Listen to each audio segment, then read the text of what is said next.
Welcome, everybody. My name is Suzanne Stone, and I'm the Chief Program Delivery Officer with 4-H in Alberta. And I would like to welcome you tonight to the first of our two-part learning virtual judging series. Tonight, we're in partnership with the judging team at Lakeland College, and we have two excellent presenters, Emma and Julianne, and I will let them introduce themselves in a short minute.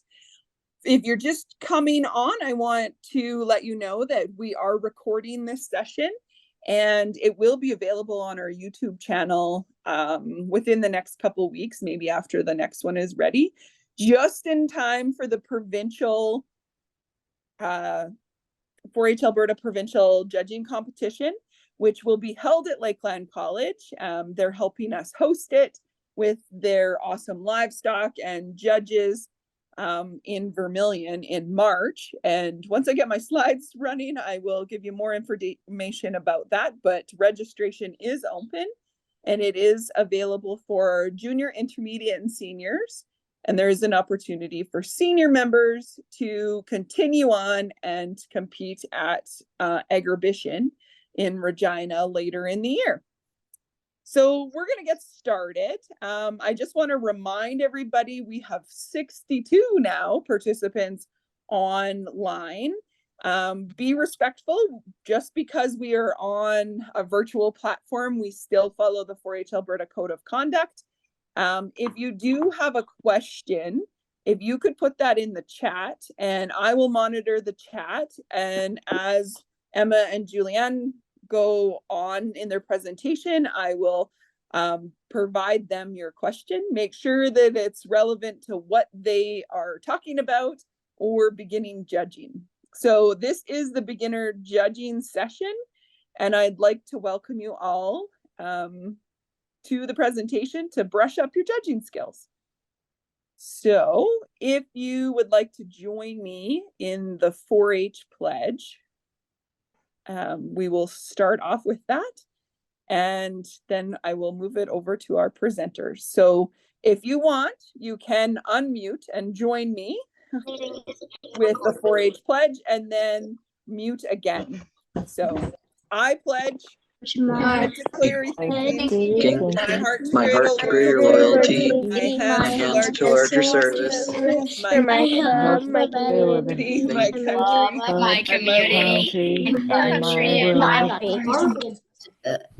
That's like a cheat. Awesome. Thanks everybody for joining in. And if you could just hit mute again on your own device, and I will send it over to Emma and Julianne. So if you guys want to begin to share your screen, and I will let you introduce yourselves as well. Okay, just once. I'll start. The host disabled participant screen of share. Course, and I'm on the, I just have to find you and then I will add you. All good.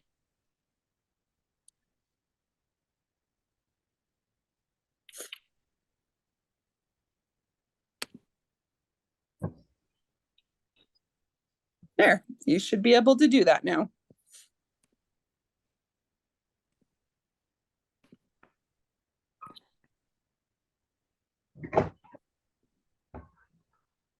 Super. So take it away. Just 1 second, it wasn't working properly.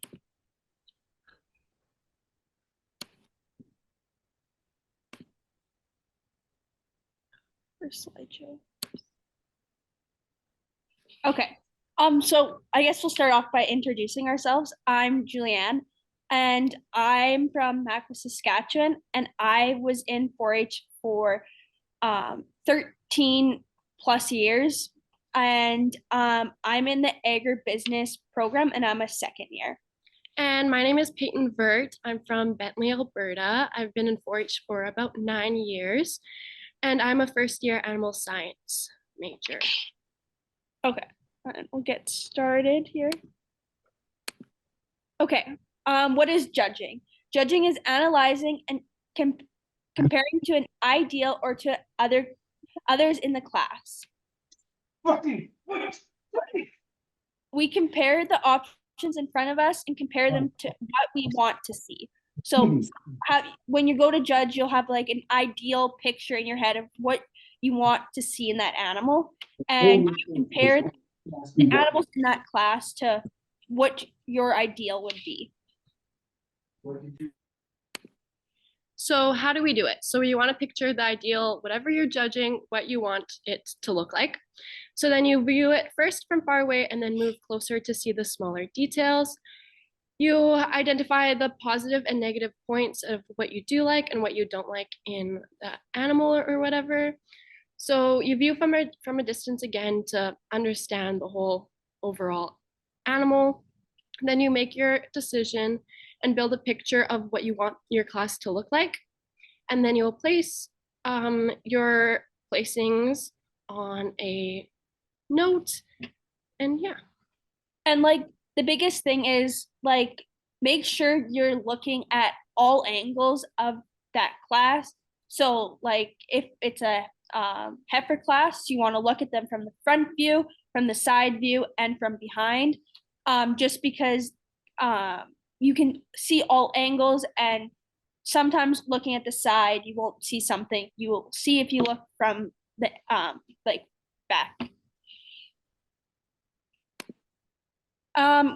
Comparison is key. Make sure you're always comparing one animal to the next, and take good notes, because when the judge is marking your cards or you're giving your reasons, you're not going to always have that class of animals right in front of you. So when you're taking notes, you want to be able to look at your notes and paint a picture of what you saw in that class, either for you or for the judge. So for example, which blanket would you rather have? Would you rather have 1 or 2? 2. 2? 1. Why is that? 1. Because it's One. nice Nice. and it's fluffy and not ragged.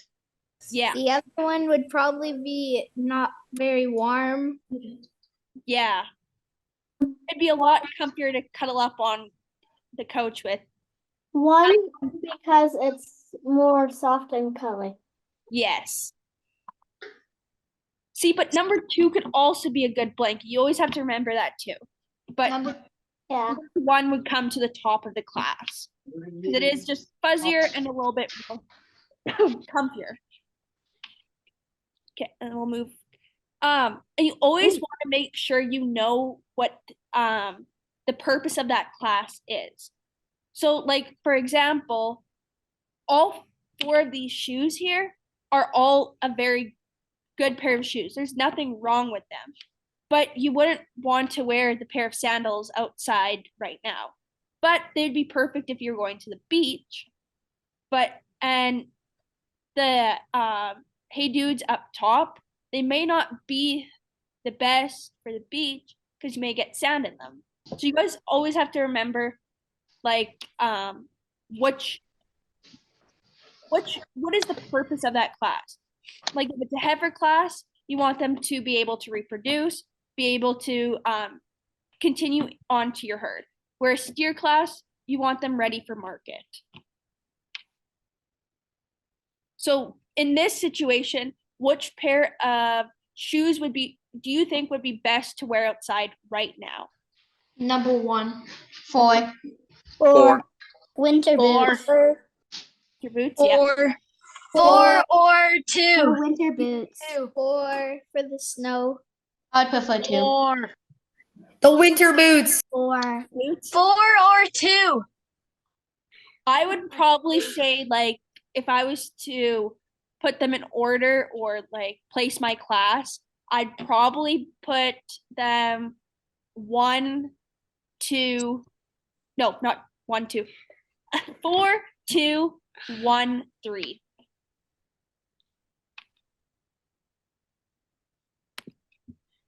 So how and why do you compare what you're judging?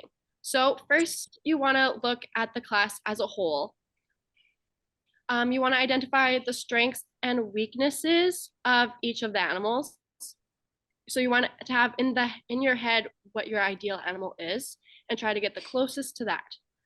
So you want to use words ending with ER or ES or EST and sentences starting with more. Like, this heifer is more sound, or this heifer has more muscle on her. And then you want to have comparisons that indicate why you like the animal that places higher.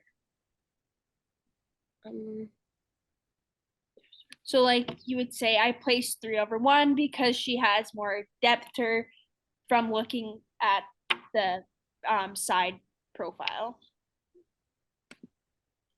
Words not to use: good, better, best, nice, bad, wrong, and try not to be negative, because you got to remember that these animals belong to somebody. So always talk up the animal and don't try to use negative words towards the animal that's below her in that class. Because if you sometimes the person that's you're giving your reasons to, it may be their animals, so you want to make sure you're being as positive as possible, and always pick out a positive for every animal, even if that animal is in the bottom of your class. And as you continue judging, you'll learn to use these words less. Like when you first start off, it's pretty when you're hard to try to get away from them, but as you're getting older and into senior or even college level like we are here, you kind of find different words to use. So in this example, what drink would you rather have and why? So once again, you want to make sure you know why you're judging them and what your ideal is. So if you want something that's more healthy for you guys, which one would be better than the other? B. B. It's healthy. It's healthy. B. But if you want something to give you energy. B, because it's more healthy. B, yeah. Okay. In what case would you want to pick number A or letter A? Unless you want something sweet.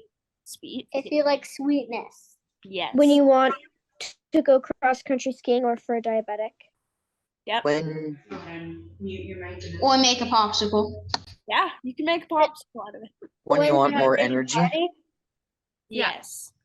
Mhm. And we have one more class here. What jacket is the best for winter and why? Number 8. Number One. One. Can you think of a reason why you may pick number keeps 2? you warm in the wintertime. It's It's thick. more insulated. It's soft. We think number 1's because it's warmer. Yes. It's built. But can you think of a reason why you may pick number 2 or B? If you would wear it under a thinner jacket. Yeah. Or The if it number was warm 2 out. could be warmer if you have other jackets on. Yes. You wouldn't more likely wear A in the summer. That one could be one you wear in the spring. Yeah. Could be a good windbreaker. Yeah. Maybe, but number 1 looks small compared to number 2. So if number 1 was too small for me, then I would wear number 2. That is right. And when it comes to judging, you always you're not always gonna have the same placings as everybody else, but just make sure you can tell the judge why you place that class that way. Like for some people, you may place number 2 over number 1 because it may not be the best for winter, may not be the best for summer. And number 2 may fit you better. So always make sure you can explain why you place that class. If that makes sense. And then do you have any questions for us?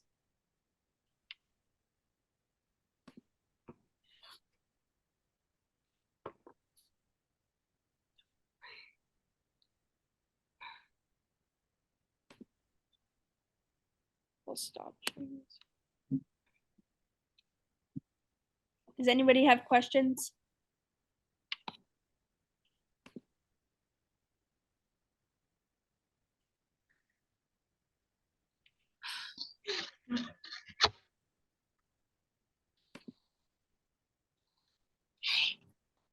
I'm gonna try reading the chat.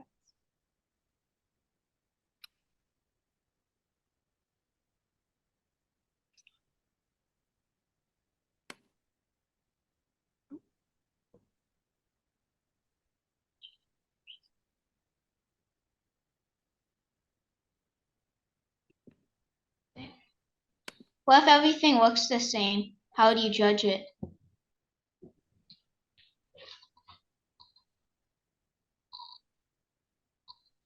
You're muted. Turn your microphone on. You're I muted. didn't realize that. We can hear you. Sometimes sorry, sometimes you just have to find the smallest thing, and that is the reason why you place that animal over the next. And the smallest thing can make a huge difference. Yes. What makes a female cow better? Better for what you want. Like, So like in your female what are you cows, looking for?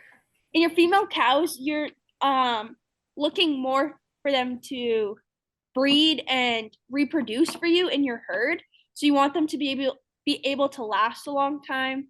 So like their structure, how well they walk, and more be able to reproduce for you and be able to live in your herd for years to come. Do you have anything else to add to that? You basically want to pick out the animal that's going to last the longest, because why would we want to spend money or anything on a cow that's not going to last you for a long time? So there was a question about the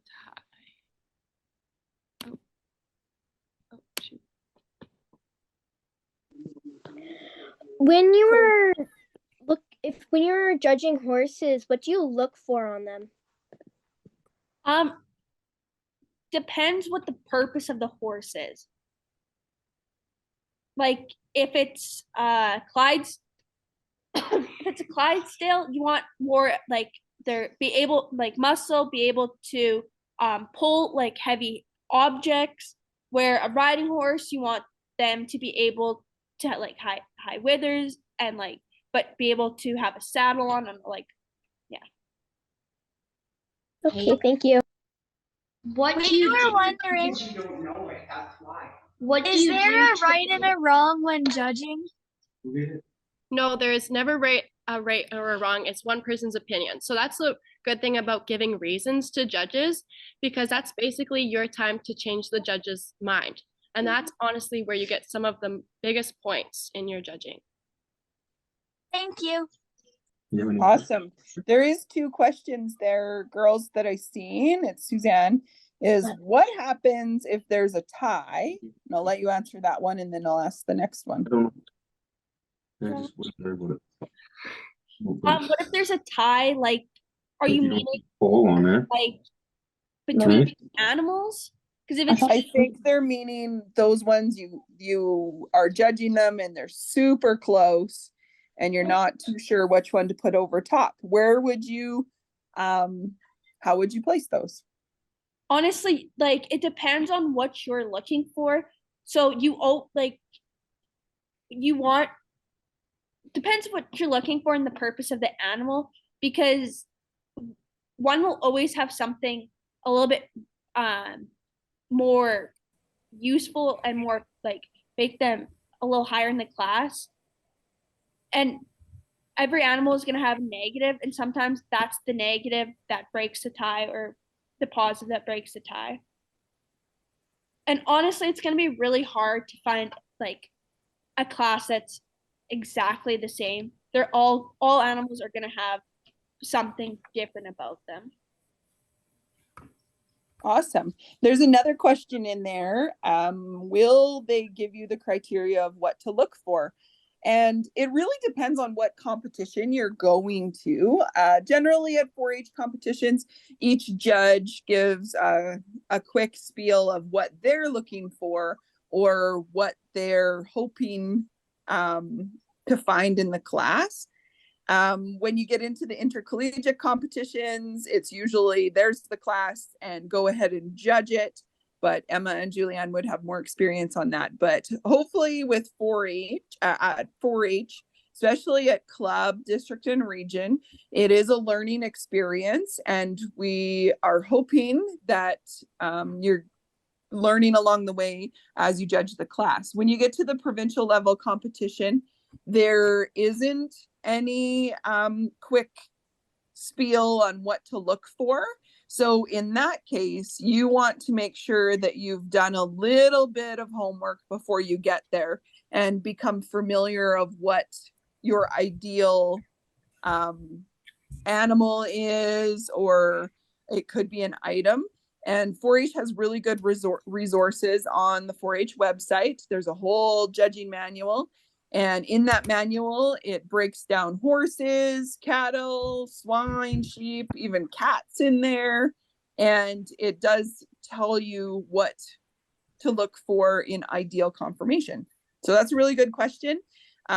Check out that resource because that is a really helpful tool.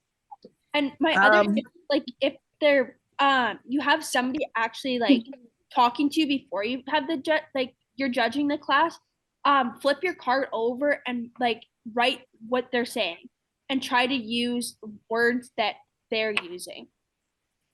If that makes sense. Yes, they're basically giving you some tips, right? So you want to make sure you pay attention to those quick tidbits. So there's some sheep questions in there. Do you want to just touch on what an ideal sheep would look like? Honestly, depends on what you're judging. But honestly, sheep are very similar to cattle, and you can kind of use this same terminology. So like, for instance, if you're judging a meat sheep, your terminology will be almost the same as a carcass steer.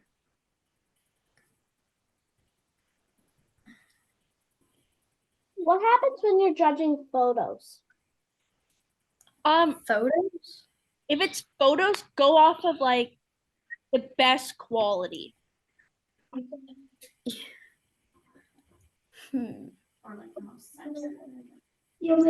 do you mean by like a carcass? Like try to compare the sheep to a carcass. Like if it's a meat animal, like you want to have lots of meat on their bones. Okay. Okay, that makes sense. What if it's a chicken? If it's a chicken, judge on their feathers, their feet. What if you can't find a positive to a heifer? Try your hardest, like looking for something. And like your last animal, it will have the most negatives about it, but you have to stay positive because at the end of that day, that animal belongs to somebody. Okay. What happens when you're judging like meat from like cows or like steak? If you're judging a steak, you want to like look for marbling, coloring. Like you don't want a brown steak. Like if it's like, especially if it's raw and it's brown, it probably is freezer burnt or old.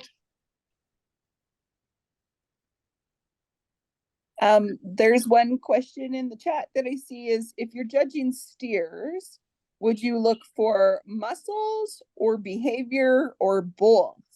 I think that's a really good question because that goes back to some things that you were talking about earlier of knowing what type of class you're judging and if the judge gives any comments. So what would you guys look for if you were judging steers?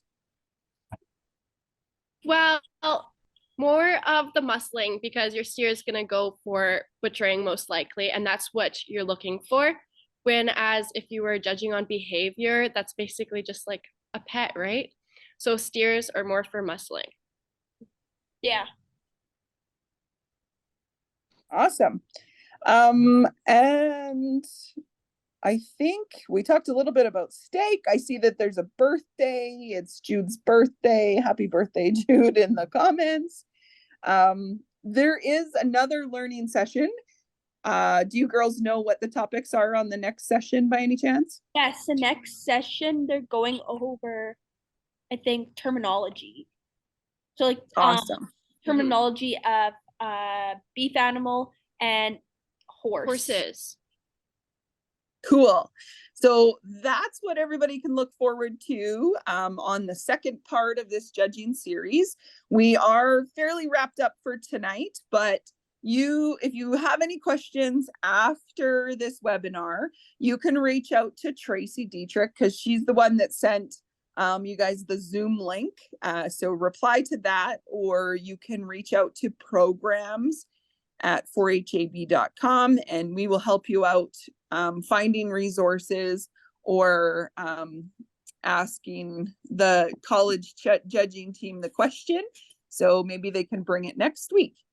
So to wrap up, unfortunately, I can't get my slides to work, guys, because I'm on a couple different devices, but I want to thank Julianne and Emma for spending their evening with us, preparing the slides, and we do wish them all the best in their intercollegiate judging future, which you probably still have a few competitions left this year. And I want to remind all 4-H members that the 4-H Alberta Provincial Judging Competition is at Lakeland College. It's March 8th. It's a Friday. So if you don't have school that day, or if you have school that day, you get to skip out on it. And it is open for juniors, intermediates, and seniors. Registration is open.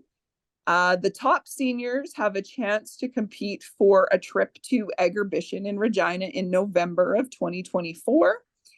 And what that day looks like for members is that it starts nice and early at Lakeland College at 8:30. Judging will begin at 9, and juniors and intermediates will have 6 classes. Seniors will judge all of their classes in the morning, which is about 8, and then they will give their reasons later on in the afternoon. There is no written reasons at this competition. They're all either placings or done orally. And after the results are in, there is a fun awards banquet to highlight the top judges of the day. So it is a learning event. There is some downtime for juniors and intermediates in the afternoon to check out the college and find out the neat things that are going on there. And the deadline to register for that is March 1st. So make sure you check that out. And if you have trouble registering for that, reach out to us. There is a team component to this judging competition. You can either sign up with a team or be put on a team, and that is another way to compete. So my final wrap up is to just go over our 4-H Alberta sponsors. So our Diamond Clover sponsor is the Government of Alberta, and we appreciate all their support for 4-H in Alberta.